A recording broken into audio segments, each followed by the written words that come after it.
Muy buenos días, hoy día es miércoles 10 de noviembre, miércoles de contactología, miércoles de lentes de contacto en Yacle y en franja visual. Y el día de hoy estamos acompañados del doctor Fernando Rodríguez, él es médico, además de optómetra, es también miembro de Yacle, consultor en el área de lentes de contacto y su práctica principalmente está enfocada en el área de segmento anterior y contactología. Así que Fernando, muy buenos días, bienvenido al programa. Hola, Ricardo. Muchísimas gracias por la invitación al programa. Siempre es para mí muy satisfactorio compartir estos espacios de opinión y de aprendizaje. Y bueno, un gran saludo desde acá de Ecuador. Gracias, Fernando. El día de hoy, el tema propuesto, bueno, regularmente pues los temas los proponen los invitados, es la adaptación de lentes de contacto blandos para el control de la miopía, ¿no? O sea, durante creo que ya más de una década, década y media aproximadamente, la miopía se ha convertido en un foco de interés muy importante, sobre todo por la gran responsabilidad de ese conocimiento que tenemos respecto a lo que puede ocurrir cuando no se controla adecuadamente la progresión de la miopía. Hemos visto también consecuencia de, digamos, un intenso uso de tecnología en los últimos casi 2 años con la pandemia, a las cuales se le han achacado pues muchísimas culpas y se asocia pues que el trabajo de visión de cerca, la parte ambiental también va a producir pues un quiebre de crecimiento rápido de la miopía. Entonces, para eso, al día de hoy tenemos soluciones y la agenda que nos plantea el doctor Rodríguez es la siguiente: hablar un poco de los antecedentes de la longitud axial como el indicador principal de control de miopía, porque muchas veces pensamos de que solo es el lente de contacto, sino es los lentes de contacto más todo lo que tengo que hacer para definitivamente cerciorarme de que realmente hay un control real de la miopía. La teoría del desenfoque periférico, que a veces suena como muy compleja y complicada, muchas veces uno, cuando se la comenta a los estudiantes lo quedan mirando a uno como diciendo, bueno, ¿será cierto o no? Los métodos que tenemos de control de miopía, en el caso particular de los lentes blandos, vamos a enfocar el día de hoy en los lentes blandos para el control de la miopía. Y la parte clínica del control de la miopía, pues no solamente es la parte teórica de decir que existen cierto tipo de lentes, sino la parte clínica y mencionar en la parte final pues algo de los lentes oftálmicos que también existen para el control de la miopía, ¿no? Entonces vayamos primero, Fernando, a los antecedentes. Comencemos con la parte, por el principio, como se dice, respecto a los antecedentes del control de la miopía. Sí, bueno, más o menos a final de los años 90, pues mediante estudios, ¿no es cierto?, de estadística, se demostró efectivamente que algo pasaba con el tema de la miopía, ¿no? En países asiáticos, pues ya en ese tiempo el 45% más o menos de la población infanto-juvenil presentaban este problema, ¿no? Hay un estudio que fue el que prendió las alarmas en esa época, que fue precisamente hecho en Singapur, ¿no?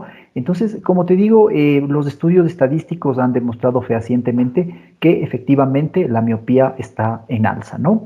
Luego vinieron los estudios de asociación, de ver qué factores eran los que estaban asociados a esto. Y pues se determinó obviamente que la longitud axial, entre otros, pero principalmente la longitud axial, era lo que estaba produciendo esto. Ahora, luego viene tratar de determinar eh, cuáles son los factores o las señales que producen que la longitud axial del ojo se extienda, ¿no? Entonces, se determina ya entrado en los años 2000, 2005 más o menos, dos factores principales: un factor químico o una señal química dependiente de neurotransmisores, y segundo, una señal óptica dependiente de la calidad de la imagen, ¿no?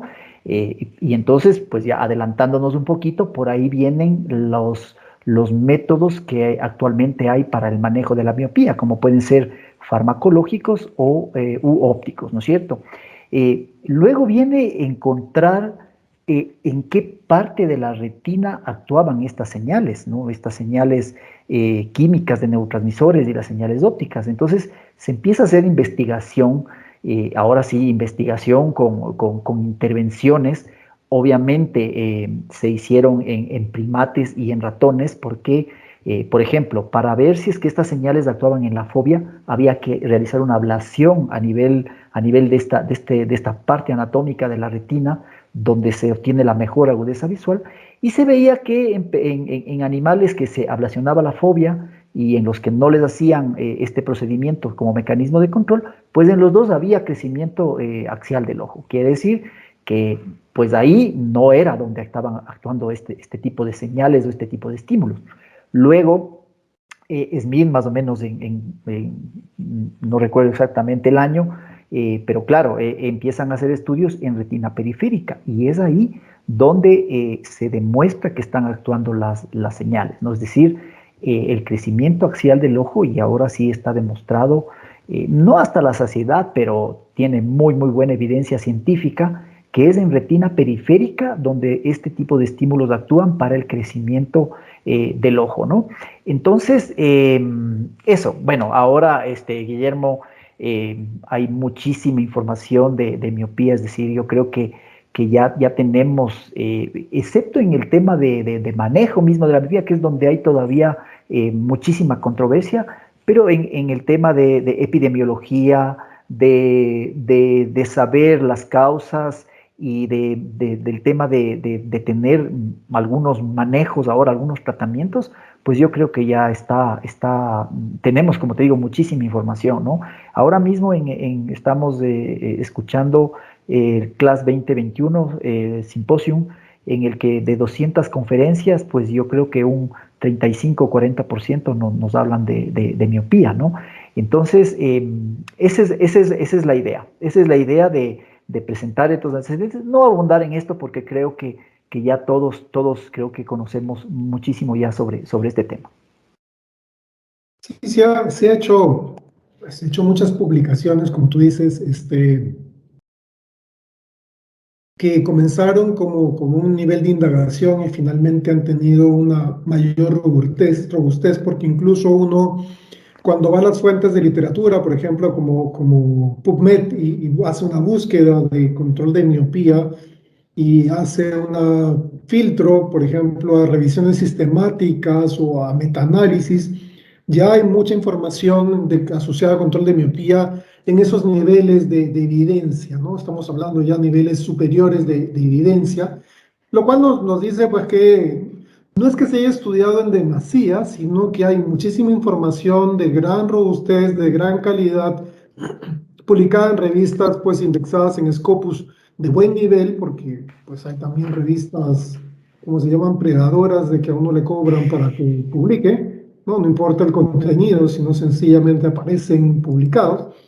Entonces, eso le ha dado un nivel de credibilidad y fortaleza, y además de eso, eso ha permitido que, como tú decías, se haga el tema y se trabaje el tema de la intervención, ¿no? O sea, que ya se comiencen a diseñar a partir de la conceptualización de modelos, se comienzan a diseñar soluciones, ¿no? Que es lo que ha ocurrido con los lentes de contacto, también con los lentes oftálmicos que también tienen ya algunas opciones disponibles, ¿no? Y entonces tenemos, creo que al día de hoy, dos caminos que recorrer cuando hablamos de la superficie ocular, ¿no?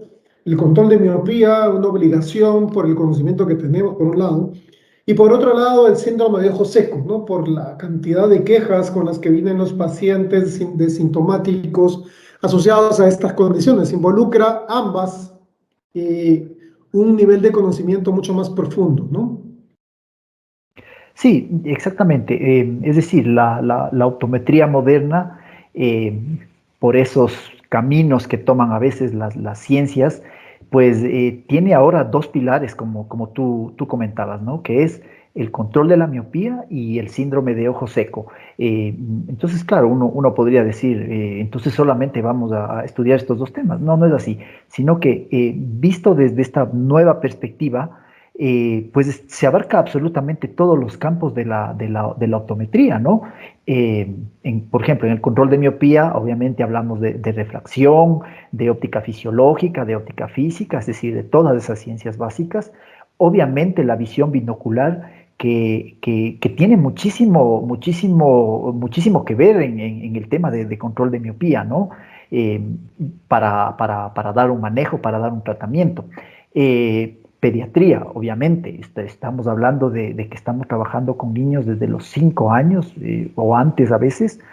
Obviamente los lentes de contacto y patología ocular, ¿no? Recordemos que la miopía, pues en niveles altos, en valores que cuando superan las 6 dioptrías más o menos, pues empiezan a producir cambios anatómicos que son significativos y que pueden ser muchas veces incapacitantes para el paciente. No estamos hablando del aparecimiento de glaucoma, de cataratas, de alteraciones en la retina, etcétera, ¿no? Y del lado del síndrome del ojo seco, que es el otro pilar actual de la optometría moderna, pues estamos hablando de toda la morfofunción del ojo, anexos, patología de segmento anterior, ectasias corneales que están muy relacionadas a veces con el tema de alergias, etcétera, y por supuesto la farmacología. Entonces, en este sentido, es mi opinión de por qué digo, por qué expreso estos criterios, ¿no? De lo que la optometría moderna espera ahora de nosotros, ¿no? El control de miopía y el manejo del síndrome de ojo seco. Pues yo coincido contigo, ¿no? Porque el nivel de conocimientos, digamos, el conocimiento de estas dos entidades, como lo que es síndrome de ojo seco, a partir de los consensos del 2007 y 2017, y probablemente en el relativo corto plazo, en la versión probablemente del DIUS 3, no DIUS 2, sino DIUS 3, me imagino que debe ser en pocos años que tendremos una nueva reedición de reevaluación de conceptos. Y también revaluación de tratamientos, ¿no? O sea, que en algunos casos pues van a ir no a la patología, sino a la, como tú decías, al funcionamiento mismo, mecanismo de parpadeo, secreciones glandulares, una evaluación a profundidad en el momento previo, una evaluación de rutina del segmento anterior, el uso de tinciones, por ejemplo, cuestionarios que uno hace para evaluar pues el nivel de sensación del paciente. Y por otro lado, el control de la miopía, que en algunos escenarios me acuerdo que escuchaba a veces y decían algunos colegas incrédulos del control de la miopía, decían, no, eso es negocio, eso solamente es para vender más lentes. Y le decía, quizás sí, porque es una forma de solución, pero eh, yo les decía, yo les voy a poner un ejemplo sencillo. Si uno va en este momento a una óptica, probablemente de los lentes más vendidos como tratamiento sean los lentes para protección de luz azul. Sin embargo, el nivel de evidencia de los lentes para luz azul respecto a la protección futura preventiva de retina todavía no es cierto. Sin embargo, en el control de miopía sí existe un nivel de validez en los conocimientos que se tienen respecto a nivel preventivo del control de la miopía. O sea, el control de miopía sí tiene 95% de certeza de que realmente lo que esté sucediendo sea cierto, mientras que en el caso particular del tema de los lentes para luz azul, ni siquiera llegamos al 5% de certeza de que realmente estemos protegiendo la retina hacia el futuro, porque no estamos hablando del ciclo circadiano, estamos hablando de protección, que es lo que de alguna forma se vende en los lentes para luz azul. Entonces, como tú decías, hay ciertas controversias que a veces nosotros nos ponemos en una caja y no queremos salir de ella. Y debemos mirar hacia el futuro, como tú decías, la optometría moderna pues involucra una visión hacia el futuro, tratando de adquirir conocimientos nuevos, porque con mi esposa conversaba, por ejemplo, respecto a los lentes esclerales. Esto yo no lo entiendo, ella es optómetra en el área refractiva, me decía, los lentes esclerales yo no los entiendo, porque cuando yo fui estudiante de esto no se hablaba. Aunque el concepto es del siglo, mediados del siglo XIX, sin embargo, en la formación de educación de los 20 años hacia atrás, nadie hablaba de lentes esclerales como se habla hoy día. Lo mismo era con el tema de la control de la miopía, que el estudiante que hoy día se forma, pues ya sale con el chip del control de miopía, mientras que las generaciones anteriores dicen, pues no, son cosas nuevas, aprender por reevaluar conceptos, y como que termina siendo esa la barrera que nosotros mismos de alguna manera nos ponemos, ¿no? Uh -huh. Pero En el tema del control de la miopía, tú habías mencionado algo importante, que es la longitud axial, ¿no? Que está directamente asociada a cierto tipo de características.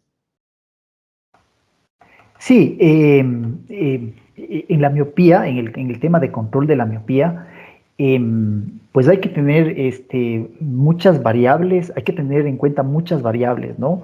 Dentro de esas, pues tenemos la edad, el astigmatismo, no nos podemos olvidar del astigmatismo, la función bilocular, que ya lo había comentado, la curvatura corneal, tanto anterior como posterior, ¿no?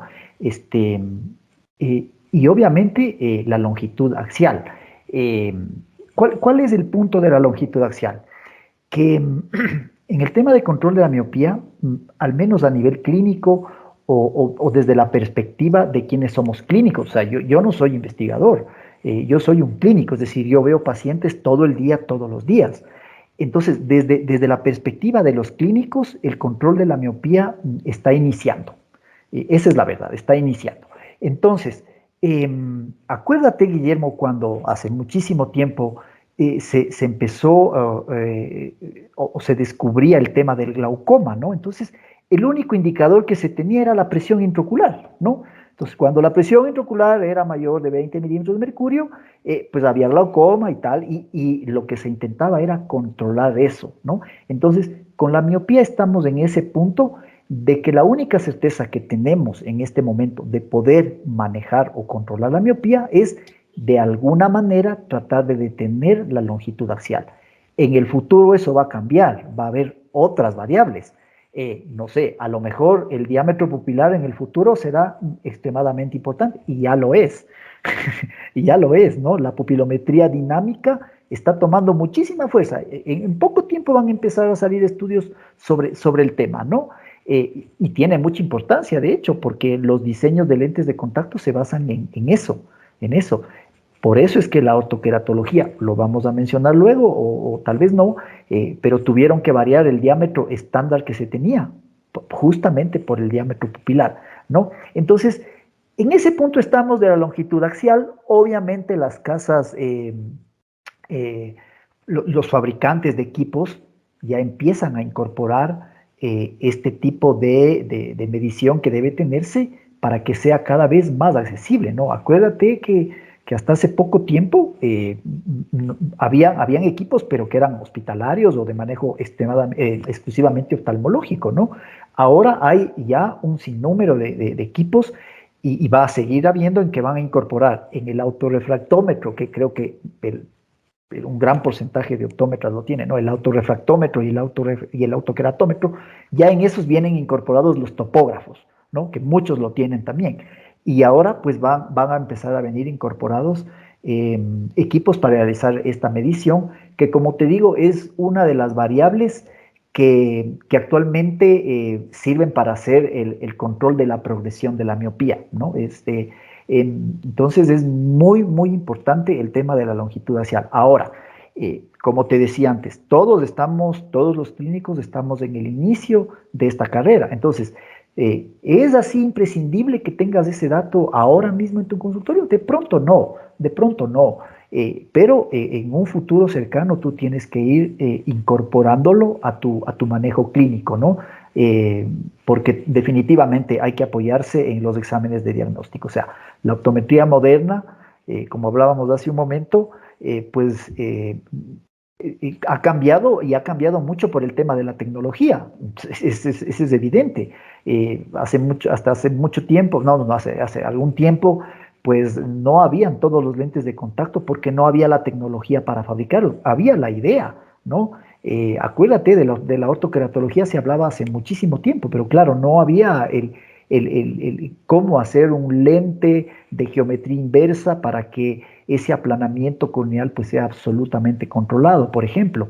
Entonces, en ese sentido, para mí la longitud axial tiene muchísima importancia y es perfectamente válido incluirla en nuestro manejo del día a día. Claro, y tú mencionaste un ejemplo por ahí, para hacer referencia al glaucoma, ¿no? Que tanto la presión intraocular como la valoración del campo visual eran básicamente los parámetros, ¿no? Decías, voy a diagnóstico de paciente con glaucoma, pues que se haga un campo visual. Pero cuando uno analiza las perimetrías que solamente evalúan 30 grados del campo visual central, todo lo que me estoy perdiendo, ¿no? Porque ese no es todo el campo visual. Cuando el paciente llegue a 30 grados o menos, ya tiene una enfermedad que la tiene buen tiempo y de Y lo que se avanzada. trata avanzada. Y de lo que se trata, obviamente, si estamos hablando desde la perspectiva preventiva, tenemos el conocimiento, sabemos, por lo menos hasta la fecha, por qué ocurre ese crecimiento de longitud axial que produce el incremento miópico del ojo. Y tenemos, pues, mecanismos para cuantificar de alguna forma esa longitud axial que se requiere porque cuando hablamos de control de miopía, si estamos hablando de definitivamente evitar que el ojo siga creciendo, ¿no? Porque una cosa es que yo controle el defecto refractivo y otra cosa es que el globo ocular continúe en crecimiento, que cuando se hace, por ejemplo, ortoqueratología que mencionabas, el concepto ortoqueratológico de Jessen es de hace 60 años, ¿no? Y como tú decías, no había Exactamente. la tecnología para hacer los lentes que podemos hacer hoy día. Sí, es así, o sea, es tal cual como tú lo dices, ¿no? Y claro, el tema del manejo de la miopía también cambió, porque hasta hace unos años, claro, era solamente ver cuántas dioptrías variaba en un determinado periodo de tiempo, ¿no? Y entonces decía, bueno, pues tal método, digamos, la atropina logra controlar un 39%. Pero claro, ahora los estudios van y se dice, logra controlar el cambio refractivo en tal porcentaje y logra controlar el crecimiento axial en tal porcentaje. Entonces hay que tener en cuenta los dos parámetros, ¿no? Eh, el tema del manejo va a ser controversial, como te decía. Eh, Hay algunos protocolos, me adelanto un poquito, hay algunos protocolos que se están intentando manejar y todo eso, pero es difícil realmente, es allá cuando tienes un paciente delante y decidir, o sea, es difícil. Sí, no, es complicado, ¿no? Y tú ponías, por ejemplo, en esta gráfica los equipos que permiten cuantificar esa longitud axial a la fecha, ¿no? Sí, lo que sí está claro es que es mejor utilizar equipos que no sean operador dependientes, quiero decir, que se puede tomar la longitud axial, por ejemplo, con un eco, ¿no? Entonces el eco, Sonda. con una sonda especial, ¿no es cierto?, específica para apoyar sobre la córnea y tal, etcétera, pero tú puedes ejercer mucha presión o poca presión, entonces puede haber variabilidad, ¿no? Por eso es mejor utilizar estos equipos que son no operador dependiente y entre esos pues están, no sé si están todas las marcas, pero están las que existen hasta el momento, ¿no? Tuve la oportunidad yo de entrenarme hace un par de meses en el top con Aladdin M, ¿no? Entonces, es sencillamente espectacular. No tengo ningún interés comercial, obviamente, pero o sea, es espectacular, ¿no? Hay muchísimos otros, ¿no? No lo tengo ese al momento, manejo mucho el Pentacam eh, y eso, pero ahí están todas las opciones, todas las opciones que puede haber. Ahora en la Academia Americana de Optometría que pasó hace unos días, pues hubo lanzamiento de este tipo de equipos, ¿no? Entonces, repito, yo creo que hay que pensar seriamente, al menos si tu práctica es de lentes de contacto especializada, incluir ya este tipo de equipos que puedan hacer la medición de la biometría ocular. Sí, no, definitivamente esto obliga a replantear opciones, ¿no? O sea, como tú dices, claro, un A-Scan o D-Scan obviamente, definitivamente son de mayor accesibilidad porque muchas veces Por siendo costo inclusive. ultrasonido, siendo ultrasonido a veces uno consigue un equipo que alguien ya no lo quiere porque migró a uno de estos equipos y los puede conseguir a muy buen precio. De repente la primera opción es como decirte, en vez de utilizar pues no sé, un Corbis, pues todavía utilizo mi tonómetro de Goldman como Gold Standard, por ejemplo. Y en este caso también, ¿no? De repente un Master tiene más aplicaciones y rentabilidad en el aspecto quirúrgico de cirugía de catarata que pues definitivamente un MIA de Topco, como tú dices, el Aladdin M, que también es un equipo que tiene estos adicionales, ¿no? Que los fabricantes van viendo qué módulos extras poder colocarles. Algunos también han agregado módulos, por ejemplo, de superficie ocular, te cuantifican glándulas de meibomio, altura de menisco lagrimal, o sea, los equipos y la tecnología están migrando para facilitarnos nuestro manejo clínico, ¿no? No es que el equipo nos va a dar el diagnóstico, como tú decías, en la parte clínica, sino nos van a permitir mayor información para tener un juicio clínico mucho más, digamos, exacto para el manejo del paciente. Sí, definitivamente, ¿no? Nuevamente, la tecnología es extremadamente importante, pero la parte clínica, yo, no, o sea, me formé así, la parte clínica es extremadamente importante, es decir, eh, tú haciendo esquiascopía o retinoscopía puedes tener muchísima más información que solamente haciendo un disparo con un autorrefractómetro, ¿no? Tú vas a sacar muchísima información de la calidad de las sombras, de la intensidad de las sombras, de la velocidad con la que se desplazan. Y todo eso te va dando, ¿no? Y eso es pura clínica y realmente ahí no necesitas pues mucho equipamiento ni mucha tecnología. Necesitas tener, obviamente, los conocimientos sólidos sobre todo y eso. Pero ya luego necesitas pues hacer valoración con equipos y con tecnología de punta. Sí, muchas veces si uno no tiene el equipamiento, pues remitir al paciente, ¿no? Lo único que uno tendría que Por saber es supuesto, dónde hacen el examen exacto. para poder remitir al paciente y decirle, yo para este control o este manejo de miopía que intento hacer con su niño, pues requiero que usted se haga este examen y en este lugar, o sea, hacer acuerdos incluso corporativos con alguna institución que te permita tener el resultado del estudio de tal manera, y eso hace que el trabajo sea mucho más integral, ¿no? Yo creo que al final de cuentas no estamos aislados, requerimos trabajar corporativamente para que los resultados sean más de mayor beneficio para el paciente en el fondo, ¿no? Porque al final de cuentas es la razón primera y última de nuestro trabajo profesional. Ahora vayamos un poco a hablar de ese desenfoque periférico, ¿no? ¿Qué pasa con el desenfoque periférico? Es una teoría, alguna vez me preguntaron, ¿y cómo haces para medir, digamos, refractivamente la potencia en la retina periférica? Eh, esa es, por eso es una teoría todavía, ¿no? Claro, tiene ya un sustento muy fuerte, como decíamos.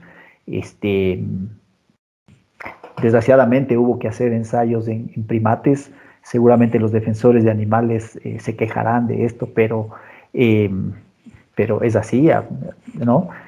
Hubo que hacer ensayos clínicos deprivando de estas zonas a estos animales para demostrar que a ese nivel en retina periférica ocurrían los cambios de crecimiento axial. Entonces, esta teoría, como digo, aunque tiene ya bases que han demostrado que sí, efectivamente es así, pero sigue siendo una teoría. Entonces, cuando un miope no tiene corrección, a nivel de la fobia, el foco, digamos, el foco cae por delante de la retina y en la parte periférica cae por detrás de la retina, ¿no?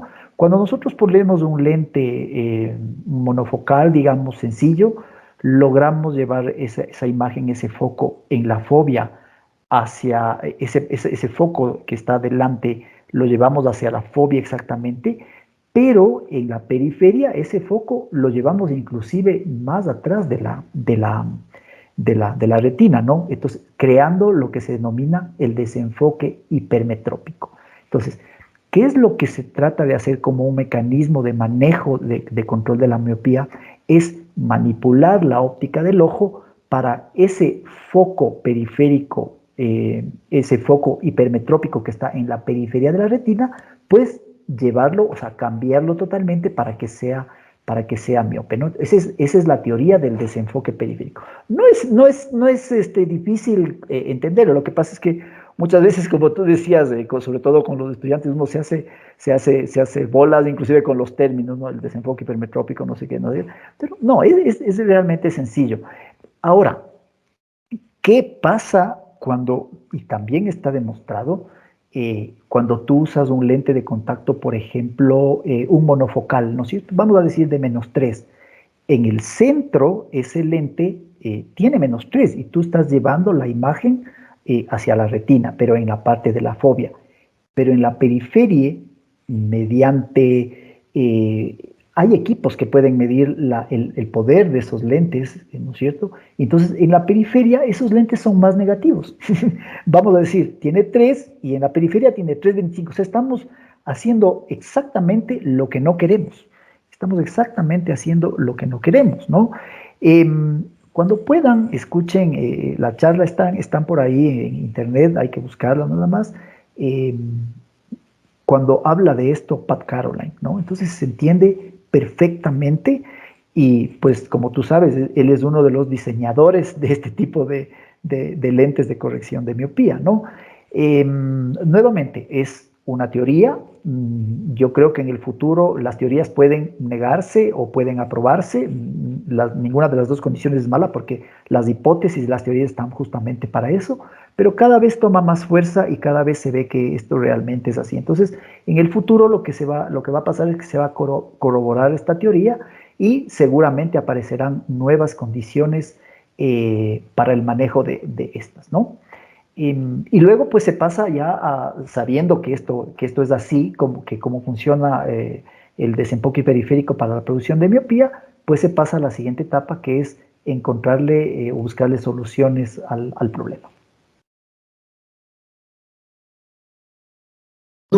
Cuando tú mencionabas algo que es interesante, porque a veces uno lo explica y la gente te mira como diciendo esto, Y pero esto, si el paciente es miope y no quiero que se desenfoque, mejor lo hipocorrijo miope y pues debería funcionar. Pero lo que demuestra la evidencia es que no es cierto, el hipocorregir a un miope no funciona de no la funciona. misma forma, ¿no? Entonces, es un mecanismo que todavía, como tú dices, tiene un espacio vacío que tenemos que completar. Todavía no se Sí, logra ese sí. conocimiento completo de lo que sí se sabe. Y yo me acuerdo haberlo visto en el CIOR Lab de la Universidad de Minho, por ejemplo, respecto a la medición de la refracción periférica. Ellos hacían a una determinada distancia, simplemente por ángulos trigonométricos, colocaban estímulos en diferentes posiciones. ¿Para qué? Para con los autorrefractos de campo abierto, que solamente hay dos, el Gran Seiko y uno de Nidec, pues lo que hacían era hacer que el paciente fije centralmente, retina central, y después a 10 grados, a 20 grados, a 30 grados de fijación, de tal manera que medían las potencias que reportaba en esa porción de la retina. Y eso permitía entender por qué se hablaba de un desenfoque miópico hipermetrópico. Y mencionas también algo que es interesante, ¿no? Que en los lentes de contacto monofocales, en algunos diseños más que en otros, y esto es importante porque alguna vez me acuerdo que lo comenté y me dijeron, entonces esos lentes son malos. Le digo, ese lente para un adulto con una refracción estable no produce ningún cambio, no produce ya, no induce a crecimiento.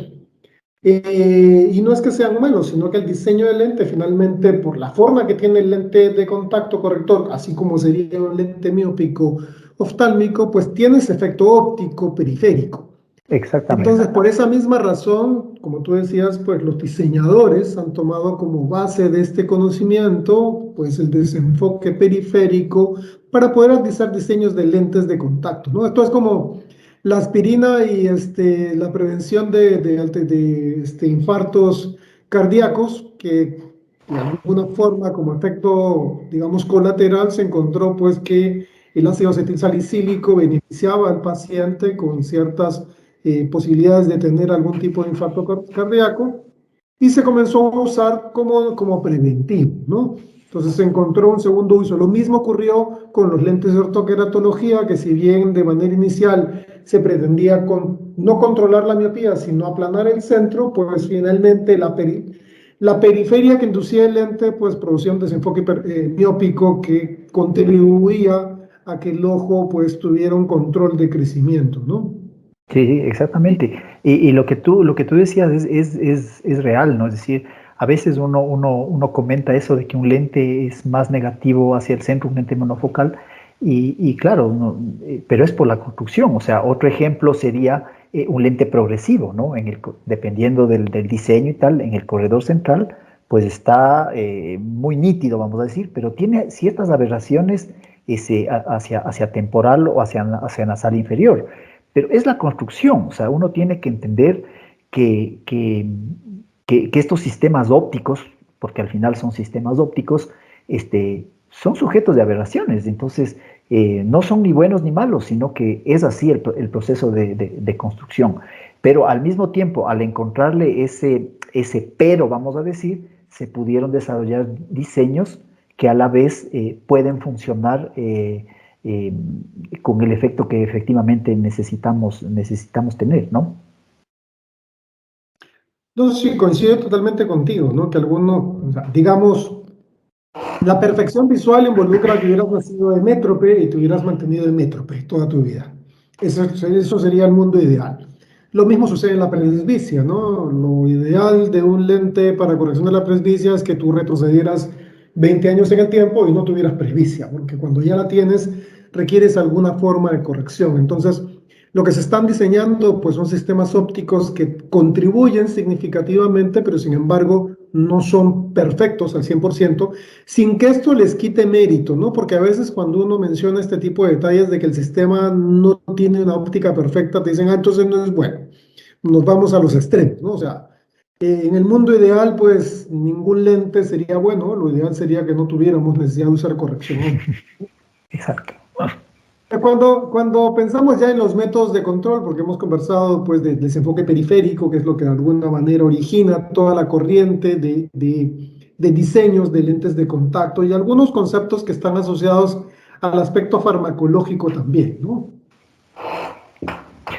Sí, bueno, definitivamente la miopía hay que hacer algo. Es un problema de salud pública, ya es un problema de salud pública, es un problema económico, es decir, los costos de controlar este problema, pues se estima que para el 2050 se gastarán 200.000 millones de dólares, o sea, hay un problema también económico de por medio, ¿no?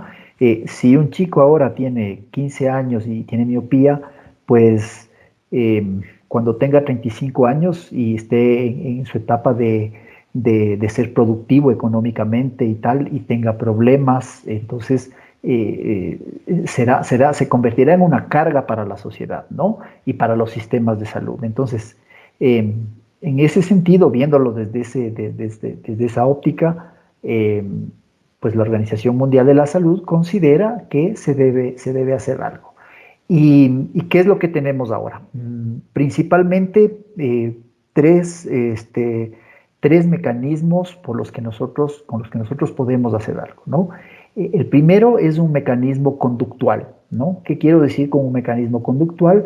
Es decir, evitar dentro de lo posible el trabajo en cerca, eh, evitar estar expuesto a dispositivos electrónicos durante mucho tiempo, tener actividades al aire libre. Todo esto que suena muy fácil es muy difícil, ¿no? Es decir, todavía acá en Ecuador, los colegios, la mayoría de colegios no han vuelto a la presencialidad, ¿no?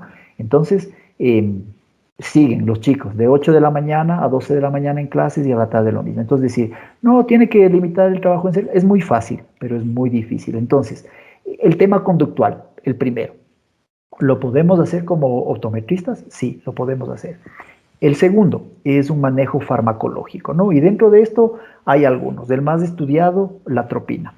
Eh, y el que yo creo que en el 95% de los casos se está usando, ¿no? Hay estudios con otros medicamentos, otros que se han dejado de lado, como la, como la pipermicina, por ejemplo, que es igual que la atropina, un antagonista muscarínico, pero la diferencia es que la atropina es un antagonista muscarínico, pero es no selectivo, ¿no? Entonces, al ser no selectivo y como también es algo que está en estudio, pues se prefiere bloquear todos los receptores, eh, a diferencia de solamente bloquear uno que otro, ¿no? Eh, Está el INMED 85, que lo que hace es aumentar, por ejemplo, la lisiloxidasa, que lo que produciría en teoría es una especie de cross-linking, ¿no? En la esclera y en la córnea para detener el aumento de la longitud axial. Eh, Esto en muchos países de América Latina y de Centroamérica, limitado para los optometristas porque no pueden utilizar medicación, ¿no? Pero como comentábamos, si tú haces una alianza o trabajas en equipo con oftalmología, por ejemplo, este es un mecanismo que tiene absoluta validez. De hecho, se lo puede combinar con algún otro mecanismo. Y el tercer método de control de miopía sería el óptico, ¿no? Que es, el objetivo es la manipulación de la óptica del ojo mediante instrumentos para conseguir que ese desenfoque periférico minimizarlo absolutamente, ¿no? Dentro de esto tenemos los lentes oftálmicos, que ya hay algunos en el mercado, hay algunas marcas. Tenemos la ortoqueratología y tenemos los lentes de contacto blandos, ¿no? Entonces, tres métodos de control de miopía: el conductual, el farmacológico y el óptico. Este, si tratamos de unir los tres, obtendremos mejores resultados. Pero aquí viene la parte difícil de cómo lo hacemos, cómo lo armamos. Sí, yo estaba revisando la información respecto al IPMET 85, por ejemplo, que es básicamente lo que están tratando de hacer es, lo vi en una publicación del IOS de Arbo, usar enzimas. Me imagino que debe ser muy parecido a lo que hace el grupo de México de Yolia Health para el manejo de la presbicia, ¿sí? Con el efecto Exactamente. inverso, mientras que el grupo de Yolia Health trata de ablandar la córnea para moldearla luego con lente de contacto. Aquí trato de obligar a la córnea a hacer crosslinking de tal forma que la aplano, ¿sí? Tratando de disminuir su perfil y la esclera la hago más rígida a partir de las enzimas. Entonces, bueno, interesante, todavía no hay, me imagino, ¿no? O sea, debe ser un estudio relativamente nuevo, no hay ningún resultado concluyente. Esto involucra pues varias características de fase de este estudio, sobre todo porque es de intervención y es farmacológico. Y aunque, como tú mencionabas, el más estudiado de todos es la atropina, aún tampoco en cierto grupo de poblaciones. Yo creo que la atropina se utiliza más en los niños más pequeños que hacen miopías muy tempranas, o sea, 3, 4 años con miopías de 4, 5, 6, que tú buscas un método rápido de frenar. Ahí ya no interesa si la miopía, la atropina es el 0,01%, si no es atropinizar al niño para que esa miopía se contenga, ¿no? Se evite esa progresión. Y como mencionabas, pues después los lentes de contacto, ¿no? La ortoqueratología, que de alguna forma accesoriamente se convirtió en una alternativa, en una buena alternativa para control de miopía, y los diseños de lentes de contacto blandos, que también algunos de ellos de forma alternativa comenzaron con los multifocales, los de centro lejos, y que permitieron pues un control a partir de los primeros estudios de Jeff Walin, encontrar que en el área de lentes de contacto blandos, que digamos de repente cuando tú dices lentes gas permeable, los profesionales como que les dan un paso hacia atrás y dicen, no, esto mejor no, los fluorogramas y cosas como esa, pero cuando nos encaminamos por el lado de los lentes blandos, creo que termina siendo hasta cierto punto más fácil, ¿no? Y en esta imagen, por ejemplo, yo veía lo que tú mencionabas al principio, ¿no? El valor en la parte refractiva y el valor de disminución o de, digamos, ralentización de la longitud axial, que en el caso particular de la atropina, en el caso particular de la ortoqueratología y en el caso de los lentes blandos ya existen cifras. Sin embargo, con respecto al IPMET 85, todavía pues estamos en fase de observar qué es lo que va a pasar, ¿no? Sí, lo había hecho este cuadro solamente con fines didácticos, ¿no? Es decir, este, eh, claro, se ve, o mejor dicho, tú tienes ya un paciente, un paciente real en tu clínica y dices, bueno, ¿y entonces qué hago? ¿Qué hago?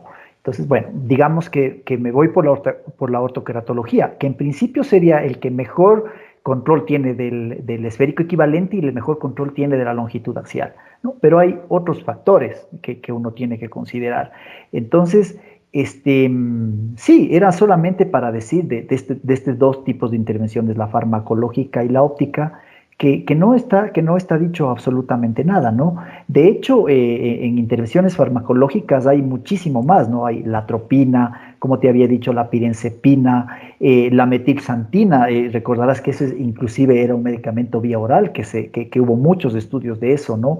Eh, agonistas de la dopamina, GABA, óxido nítrico, etcétera, etcétera, etcétera. Es decir, no es el único. Y luego ahora estos otros medicamentos que salen de nuevo conocimiento que se tiene de mecanismos enzimáticos que de pronto funcionan, podrían funcionar y que por supuesto yo los he puesto ahí en rojo porque no hay todavía ningún resultado, ¿no? Eh, y entonces, bueno, sí, tenemos que tener el conocimiento teórico de qué es lo que está, de qué es lo que está funcionando y de qué es lo que podría funcionar mejor, ¿no? En el tema del control de la miopía. Como decía, es un limitante para los profesionales de optometría en América Latina el tema de que no se pueda usar medicación, ¿no? Es un limitante. Eh, y en este punto estamos del conocimiento teórico de los ensayos clínicos y de las opciones que tenemos.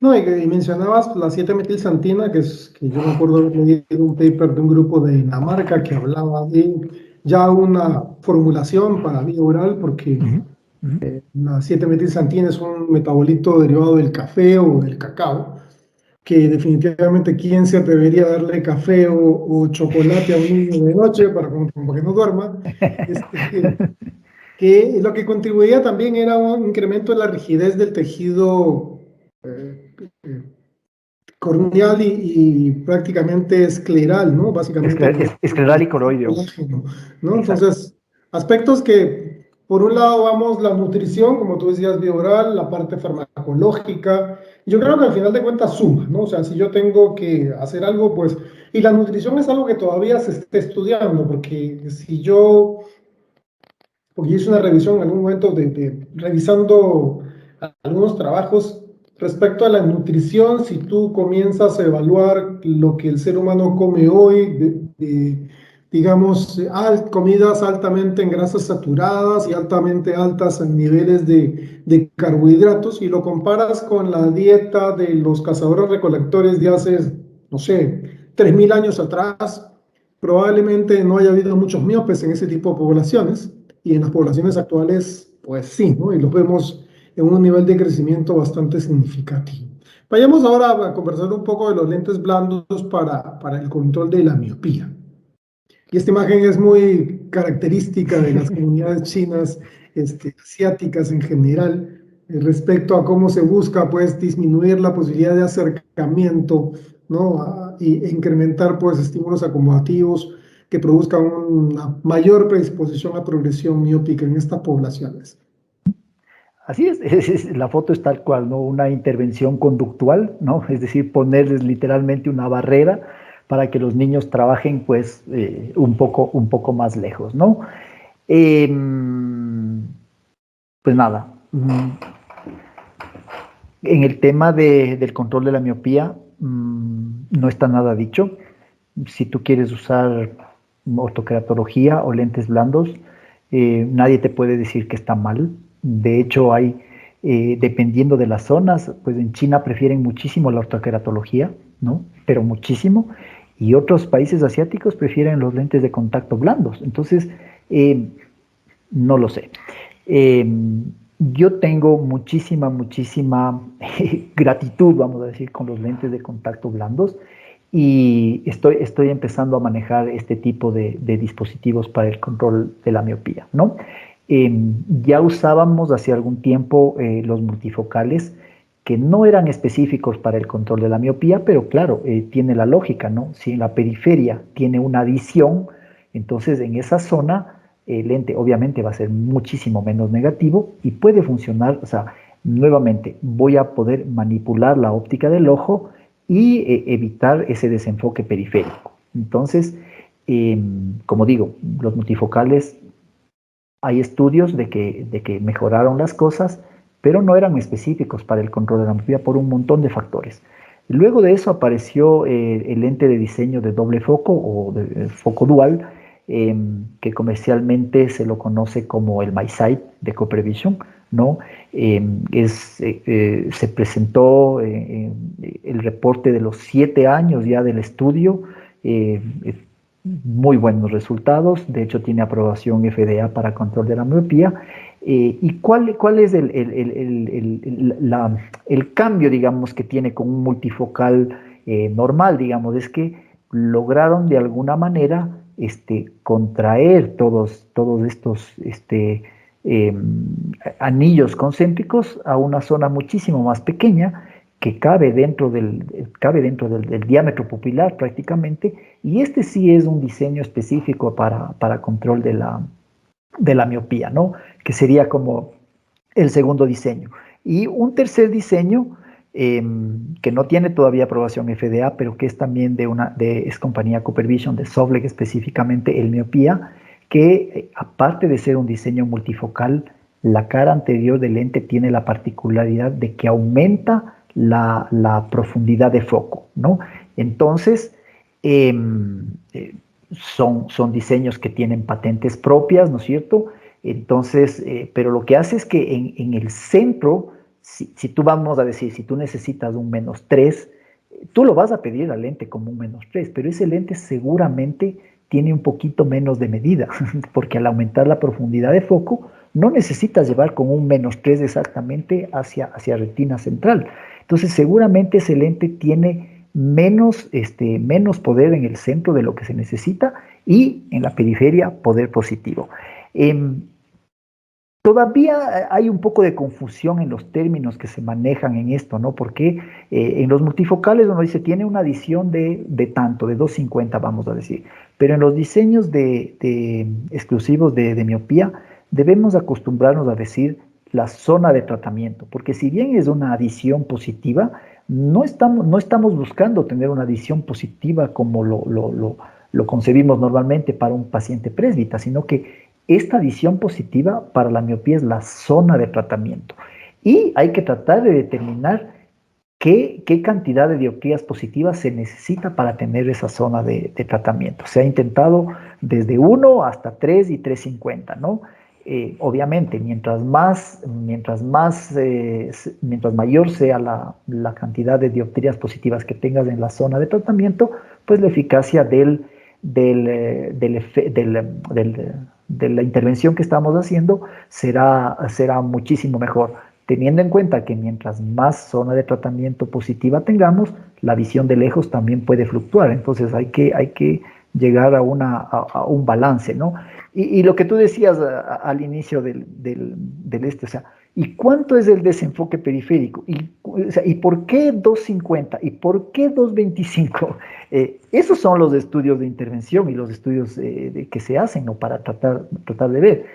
No podríamos decir exactamente cuánto es el desenfoque periférico en dioptrías, pero se ve, y de hecho el lente de miopía que estamos manejando acá en Ecuador tiene una potencia de zona de tratamiento de +250.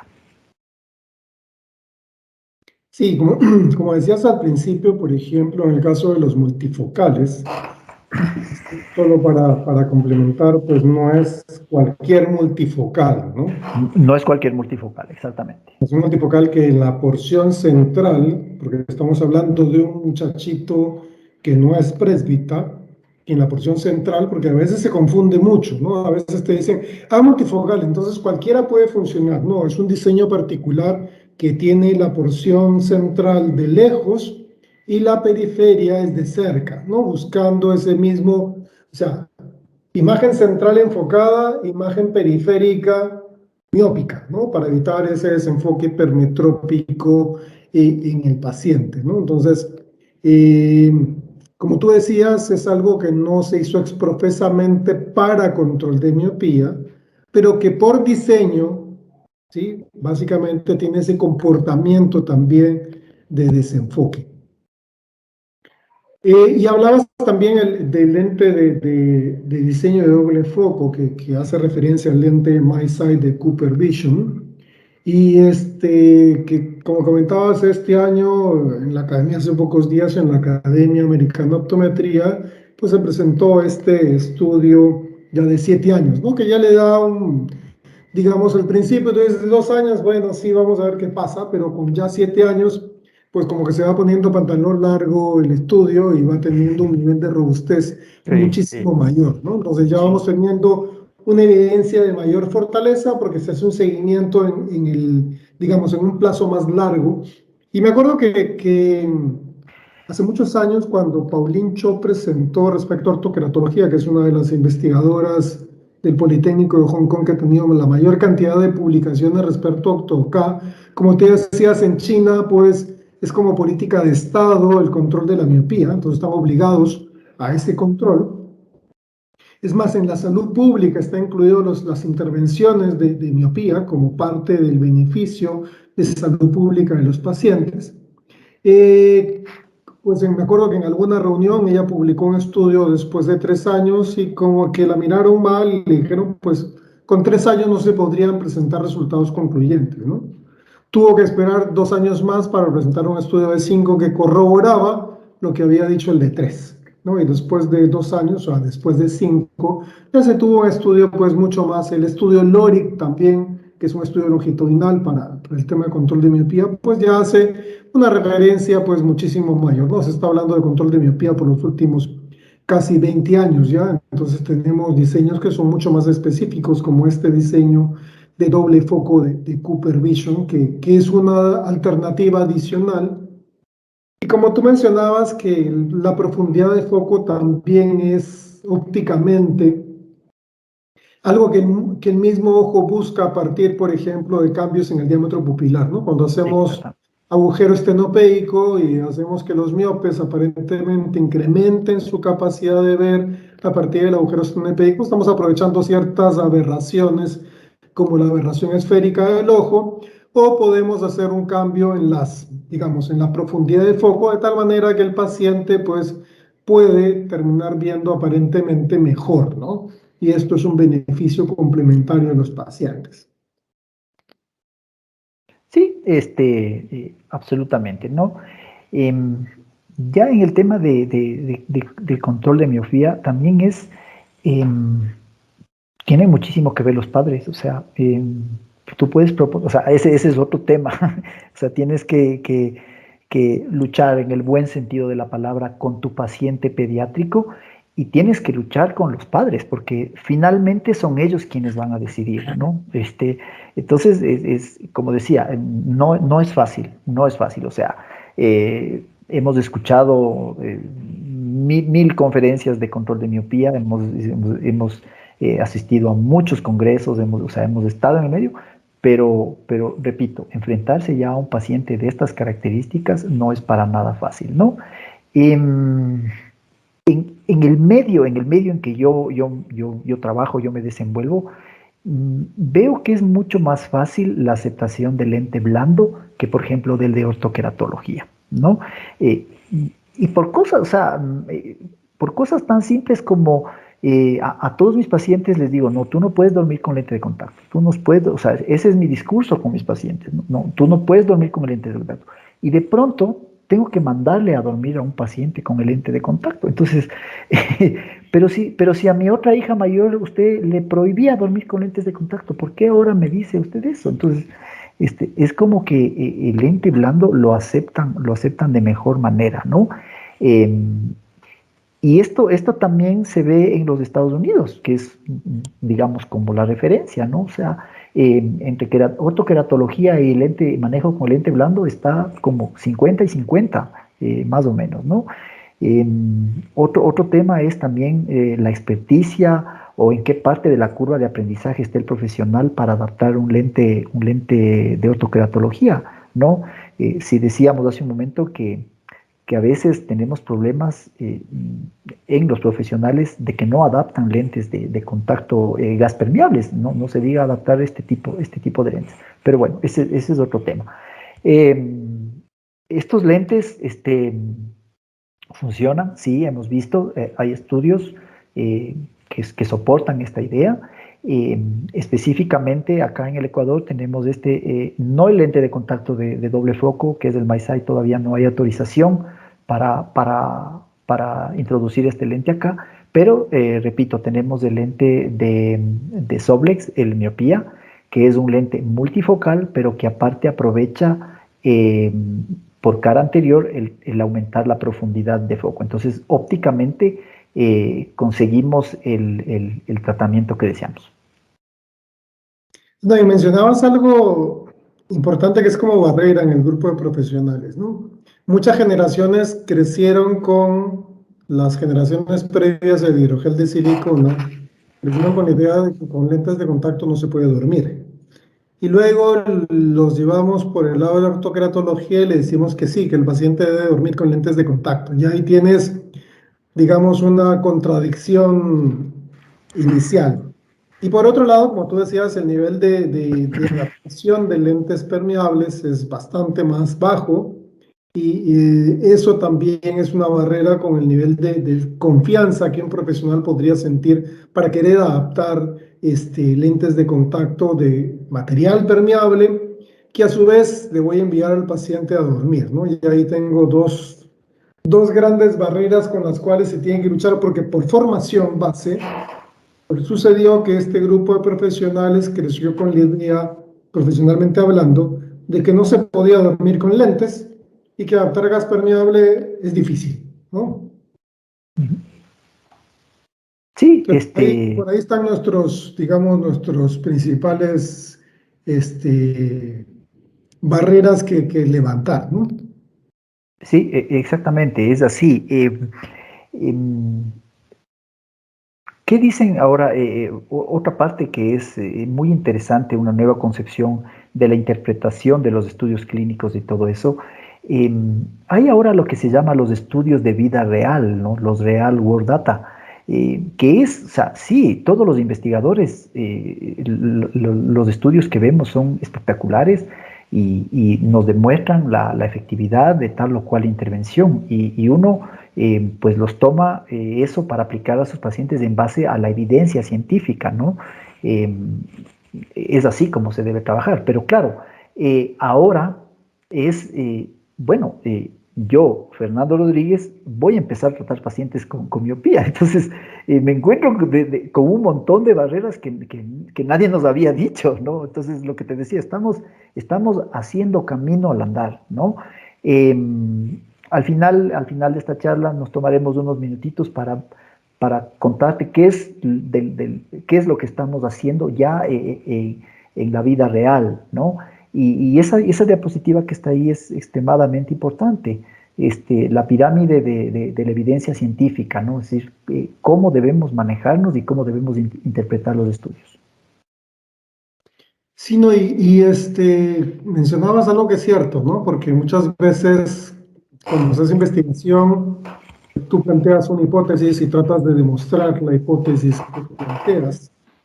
Digamos, si el diseño ha sido bueno, pues tendrás una respuesta real. Pero cuando vamos a la parte clínica, cuando vamos al impacto que tiene la intervención o el estudio en el paciente propiamente, en la vida real, en su casa, en sus actividades propias del día a día, en su crecimiento, pues si tienes algunas interrogantes todavía que resolver, ¿no? No es lo mismo, es como cuando tú le dices al paciente, aquí en el consultorio usted va a ver bien, pero en la vida real yo le digo al paciente, sobre todo cuando opto multifocales, le digo, mire, llévese los lentes a su casa mañana, pasado y me cuenta cómo se sintió, si le funciona, si no le funciona, porque es el aspecto que yo no puedo, digamos, cuantificar en la consulta, ¿no? Que es el aspecto de la vida real, del desempeño del propio paciente, el que vamos a tener que tomar en cuenta. Y tú me comenzaste diciendo respecto, por ejemplo, a los protocolos de control clínico, que hoy día se están propugnando para desarrollar, ¿no? Sí, y uno de ellos es el libro blanco, digamos, que propone el Instituto Internacional de la Miopía, eh, que es la mejor evidencia científica que hay para proponer un protocolo ya del control clínico de la miopía, es decir, tomando en cuenta todo lo que hemos hablado en esta charla, ¿no? Estudios epidemiológicos, ensayos clínicos, prueba y error, etcétera, etcétera, desarrollo de tecnología y todo. Bueno, y ahora sí, veamos qué hacer, ¿no? Pero de todas maneras no son todavía así concretos como hay protocolos, por ejemplo, para el manejo de diabetes en el adulto, estoy poniendo simplemente un ejemplo, o manejo de glaucoma. Y inclusive, habiendo protocolos, pues muchas veces los profesionales pues no nos ceñimos a eso, sino que dependiendo de nuestra experiencia, eh, que es totalmente válido, ¿no? También, pues como digo, no nos ceñimos a eso, ¿no? Entonces, los protocolos de control de miopía están ahí, se los puede revisar, son extremadamente útiles. eh, pero, ¿qué te puedo comentar? Tengo una paciente, eh, 11 años de edad, que desde los 7, le veo desde los 7 años. No había variado totalmente métrope. Y, el año pasado, obviamente, bueno, durante más o menos 18 meses no la he visto por el tema de la pandemia. La vuelvo a ver y aparece con una miopía de -0,75. Tiene 11 años, ¿no? Entonces, claro, ya con la idea que tenemos, con lo que tú decías, ¿no? Con ese chip ahora que tenemos de pensar en miopía, eh, pues hago topografía, longitud axial, ¿no es cierto? Eh, Refracción bajo cicloplegia, muy importante. Refracción bajo cicloplegia, muy importante, ¿no? Sí, efectivamente tiene una miopía de -0,75, pues le adapto un lente, voy a decir la marca Leisen de Essilor, ¿no es cierto? Con una Leisen 3, con una visión de 0,62 en la parte inferior, eh, y con eso. La vuelvo a ver en 6 meses y la miopía está en -1,50. Es decir, efectivamente hubo una variación en 6 meses de 0,75 dioptrías, ¿no? Eh, Córnea absolutamente normal, sin ningún problema. Longitud axial, había una pequeñísima variación, pero lo consulto con el oftalmólogo con el que trabajo y me dice, no, vamos a iniciar atropina. Entonces está con una gota de atropina a la noche. La idea es mantener durante por lo menos 3 años para evitar el efecto rebote. ¿De acuerdo? Tengo que ponerle una corrección óptica porque tiene 1,50 de miopía. Lente blando, miopía de -1,25 de poder y +2,50 de adición. Y en eso estamos. Visión de lejos bien, visión de cerca bien. Y, y la otra cuestión es, ¿cuántas horas al día debe utilizar este lente? Se dice que por lo menos 10 horas, ¿no? Vivimos a 2.800 metros de altura. A veces se hace muy difícil para los pacientes utilizar un lente durante 10 horas, un lente blando inclusive. Digamos, si alguien trabaja en Santiago de Chile, una ciudad que tiene muchísima polución, ¿será que va a poder utilizar 10 horas? Pero bueno, independientemente de eso, el manejo en este paciente específico está de esa manera, ¿no? Intervención farmacológica, atropina, intervención óptica, lente con aumento de profundidad de foco y obviamente manejo conductual, es decir, todas las sugerencias que le podemos dar de hacer actividad física, salir al exterior, etcétera, etcétera, ¿no? Tengo que evaluarle en 3 meses, esa es la idea. Segundo paciente, niña de 7 años, te voy a decir en el ojo derecho solamente, miopía de -3, con astigmatismo de 2, ¿sí? El oftalmólogo me remite a este paciente para control de miopía, ¿no? Le digo, perfecto, me dice, te voy a mandar una paciente para control de miopía, perfecto. Le digo, necesito que me la mandes con topografía, o si no, yo le hago acá, y longitud axial. Tiene una longitud axial a esta edad de 26 milímetros, o sea, es una longitud axial que ya debería, o sea, está pasada y ya debería ser de un adulto, ¿no? 26 milímetros, pero es una niña de 7 años. Entonces dices, no, sí. Entonces, pensando antes de que me llegue la paciente, digo, sí, miopía de 3, con cilindro de 2, y ahora, ¿cómo cojo el lente blando? Sí hay la opción en este tipo de lentes de manejar también astigmatismo, pero, o sea, ya se complica más, o sea, te soy sincero, todavía no soy tan audaz, o sea, prefiero ir con cautela en este tipo de pacientes porque no soy un experto en el tema. Y el que diga que es un experto en el tema en manejo de miopía nos está mintiendo, porque, vuelvo y repito, los clínicos estamos en la etapa inicial de esto. Eh, Me vuelve a llamar el oftalmólogo y me dice, te tengo una novedad, que aparte de la longitud axial, la niña tiene un queratocono subclínico. Entonces, fíjate cómo la cosa cambia en el contexto. Entonces, con un queratocono subclínico, el manejo ya no es el control de miopía. El manejo es el manejo de queratocono, ¿no? Y será pertinente, será oportuno poner un lente de contacto en esa córnea con un queratocono subclínico, y tomando en cuenta, como lo pienso yo, que el queratocono sí es una enfermedad inflamatoria, poner un lente para que de pronto por acción mecánica estimule todos esos biomarcadores, esos elementos proinflamatorios para que se desencadene o se manifieste el queratocono, pues no lo sé, ¿no? Entonces, fíjate, dos casos, uno que efectivamente estoy en manejo de control de miopía y otro que quedó pues ahí abortado el control de miopía porque nos apareció un queratocono subclínico. Eh, Tengo otros casos, pero pues habría que comentarlos en otro momento, pero hasta ahí estamos en el protocolo de control de miopía. Sí, y bueno, mencionas algo que lleva digamos, a resumir que esto es tratar de hacer la mejor práctica clínica basada en evidencia científica, ¿no? El best practice basado en evidencia. Ya no se trata, como decías, que a mí se me ocurre que esto puede funcionar. La lógica no forma parte forma parte de una suposición inicial, pero no es la parte de la mejor, digamos, basada en la evidencia, ¿no?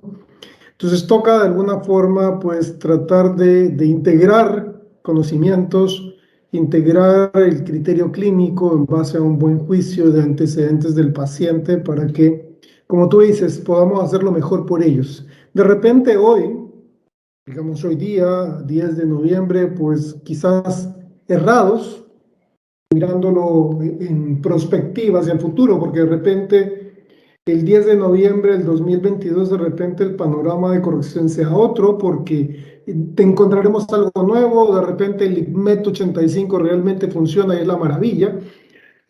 Entonces, no sabemos, pero yo creo que la conclusión o recomendación que podríamos sugerir es que a nuestros colegas en la región interesados en la mejor práctica clínica para sus pacientes, pues primero se preparen, segundo, vean qué opciones tienen disponibles en sus países para ver qué cosas es lo que pueden ir manejando, ¿no? ¿Qué otras recomendaciones le podríamos dar a nuestros colegas, tanto de Ecuador como de otros países de la región, Fernando? Eh, yo me quedaría con lo que tú dijiste, ¿no? La educación continua es súper importante, ¿no? Es decir, las cosas ya no son como antes, las cosas cambian día a día, ¿no? Mañana ya hay una publicación nueva en tal journal y dice una cosa y pasado mañana otra cosa. Entonces, la educación continua es extremadamente importante. No consideren el asistir a cursos, congresos, capacitaciones, eventos en línea, etcétera, etcétera, como un gasto, sino como una inversión en nosotros mismos. O sea, la capacitación, el autoestudio, la autoformación, inclusive es extremadamente importante, y eso marca la diferencia entre los profesionales, ¿no? Luego, seguir la medicina o la optometría basada en la evidencia, ¿no? Es decir, a mí me va bien usar aspirina y le he usado aspirina durante 15 años de mi carrera y me ha ido bien. Sí, pero la evidencia científica dice que la aspirina puede tener algún efecto secundario y a lo mejor te viene un paciente y te va a pasar eso. Entonces, tener muchísimo cuidado con ese tema, es decir, tratar de manejarnos con la medicina y con la optometría basada en la evidencia, ¿no? Em, en este tema y a futuro, con todo lo que habíamos hablado de la optometría moderna, yo creo que buscar una especialización, no necesariamente en lentes de contacto, sino en cualquiera de las áreas de la optometría, es muy válido, ¿no? Es muy válido, eh, teniendo en cuenta que cada vez el tema se va a ir poniendo más clínico, ¿no? El tema de la optometría cada vez va a ser más clínico, no solamente pensar cuando sales de la escuela, etcétera, que te vas a montar una óptica, ¿no? Porque esa es como el concepto que se tiene en América Latina, ¿no? Es decir, me gradúo de optometría y me pongo una óptica, no, hay que ir un poquito más allá. Y en este tema específico de la miopía, pues manejarnos con cautela es algo que es nuevo, nuevo en el sentido de que ya empiezan a ver los dispositivos y etcétera para poder manejar a nuestros pacientes, manejarnos con cautela porque tenemos que actuar con absoluta ética frente a nuestros pacientes, ¿no? Es decir, si no podemos proporcionarle bienestar, tampoco tenemos que hacerle daño. Es decir, es mejor en esos casos quedarse, que no actuar o remitir a otro colega, a otro profesional, pero no hacer daño, es decir, no por tratar de estar ahí a la cabeza de que yo también hago control de miopía, vamos a hacer algo que no debamos. Esa sería mis recomendaciones, digamos, y muy contento de haber tenido esta charla larga contigo, Guillermo. Muchas gracias, Fernando. No, definitivamente yo creo que es un tema apasionante, Sí, el tema del control de la miopía. Vamos viendo día a día que van apareciendo cosas nuevas, conocimiento nuevo. Educación basada en la evidencia. Hace algunos meses, en el mes de mayo, si no estoy mal, la revista Contact Lens and Anterior Eye sacó una publicación que llamó Clear, todo claro respecto a lentes de contacto, que es la mejor práctica clínica basada en evidencia, que se los recomiendo, búsquenla, está para descarga, así como el INI publicó los white papers, artículos blancos respecto a miopía, pues he hecho uno también del área de contactología y se menciona ahí pues correcciones especiales, condiciones regulares de adaptación, lentes esclerales, control de miopía, pues hay muchas, digamos, información que podemos tomar como útil, creo yo, para incrementar el nivel de conocimientos y cuando tengamos disponible o tengamos el paciente, sepamos de alguna forma, de manera preliminar, cómo comenzar. Y como tú decías, otro aspecto importante que se ve en otra de las áreas de las ciencias médicas es la remisión al colega que yo sé que está mejor preparado en esa área para que lo pueda hacer. Quizás compartir esa experiencia, aprender, o sea, utilizar el mecanismo de mentoría para poder crecer todos. Yo creo que al final de cuentas el beneficio va a ser no solamente del paciente, sino de la comunidad de profesionales que estamos interesados en que, como tú decías, la ética sea lo que predomine para la evaluación de los pacientes. Así que quiero agradecerte nuevamente por el día de hoy, por la participación en este programa de IACLE, invitar a todos los colegas de la región, a partir del mes pasado, la última semana, el programa de la última semana está directamente enfocado a la revisión de artículos científicos del mes anterior. Eso quiere decir que vamos a tener 2 artículos que recién salieron en no más de 30 días, no están obsoletos. Y si hablamos de conocimiento vigente, pues yo creo que sería lo más vigente que podríamos tener. Así que nuevamente muchas gracias, Fernando, y los micrófonos para tu despedida. no, muchísimas gracias a ti, Guillermo. Realmente yo aprecio todo el empeño que tú le pones a la iniciativa TLC de IACLE. No es fácil, no es fácil estar todas las semanas en esto, así que realmente mi agradecimiento para ti y por supuesto siempre a las órdenes para compartir conocimiento, para compartir eh, inclusive amistad con nuevos profesionales, con nuevos amigos. y igual con mucha pasión, sobre todo en el tema de los lentes de contacto acá en el Ecuador y esperando siempre mejores días para todos los profesionales en América Latina y el Caribe. Muchísimas gracias, Guillermo. Nada, muchísimas gracias nuevamente y este fue el programa de hoy. Nos escuchamos la próxima semana en otro programa de YACLI.